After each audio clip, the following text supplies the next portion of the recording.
Since the day they met, Ryan and Shannon's family has been ever growing and ever changing. So we have 4 biological children, 3 adopted through foster care, and then currently just 1 foster care in our home.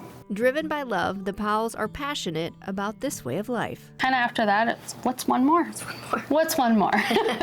The spark for helping children in need began while listening to a sermon about foster care and adoption. We were at church, and it was kind of one of those things where we felt, if you don't like it, what are we doing about it? Why aren't we helping fix the problem? So one day, Shannon asked me, says, "Hey, how do you feel about this?" And I said, "Well, let's look into it." And you took over. Since the Powells got licensed in foster care in 2018, they've had over 24 kids enter their home, each bringing a special place at their table.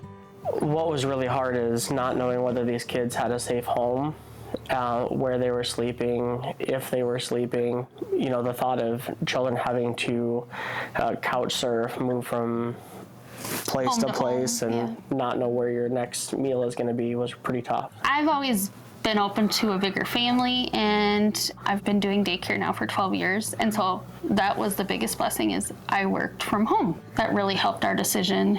I mean, ultimately, we know reunification is the ultimate goal, and that's how it's always been with every placement. We always keep that in mind. I mean, you know, you want them going back to family, whether it's mom and dad or kinship. We never got into it for the adoption aspect, but we did end up adopting our first placement when he was about 2 years old. Then, their second adoption was his half-brother. One of the things that we always do as a family is we ask the kids how they feel.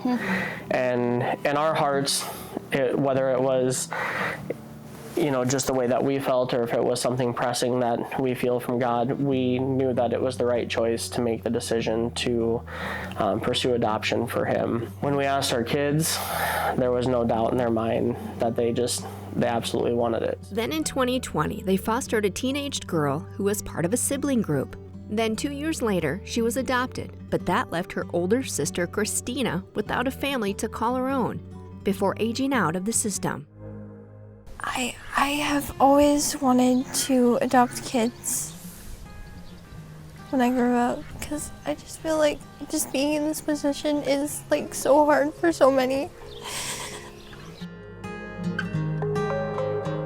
The Powells were aware that youth over the age of 10 are much less likely to be adopted and find a forever home before aging out of the system. But we understood that they don't have a lot of time left, and if they are broken and in the need of help, if it wasn't for somebody, they might not have that, and then they're entering the world into the same broken system that they've been in. And then sometimes that cycle will repeat. It just sets them up for possible failure. Especially when they're in the system for so long, they've bounced place to place to place, and they just like, oh, I'm disposable, and that breaks your heart. For Ryan and Shannon, the opportunity to care for these children outweighed the potential pain that may occur along the way. I think the biggest thing is, like, a lot of people are like, oh, I don't want my heart to get broken. I would rather have my heart get broken 100 times than have these kids get their heart broken, you know, not having someone that loved them and cared about them. So, I mean, I look at it in that perspective, and I know it takes a very strong person to be a foster parent, and it's not for everyone. We understand that, and we respect that, but there are so many other avenues for those who can't foster, or due to whatever situation, there's just so many avenues, and they've been such a blessing in our life. Those other avenues include helping foster families with meals and supplies and respite care, providing short-term relief for the caregivers. The Powell's advice for others when it comes to considering foster care and adoption: there's no time like the present. No time is the perfect time to like foster, adopt, any of that. You're like, oh, well, wait till this or that. There's no perfect time. It's probably going to be messy. One thing that we have learned through all ages of kids that we've had in our home is they've all been through some sort of trauma, whether it's infant, you know, middle-aged child, adolescent, teen. They're all going to have their ups, they're all going to have their downs. And although babies are cute and cuddly, and, you know, your 3 and 4 year olds are so playful, right now there's a lot of teens that need help.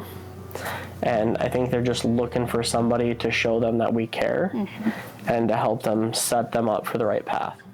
You're never going to be ready. You just kind of have to jump in, follow your heart, and understand that for just as many good times, there will be a lot of sadness. But in the end, just one person, if you can impact, can change the world.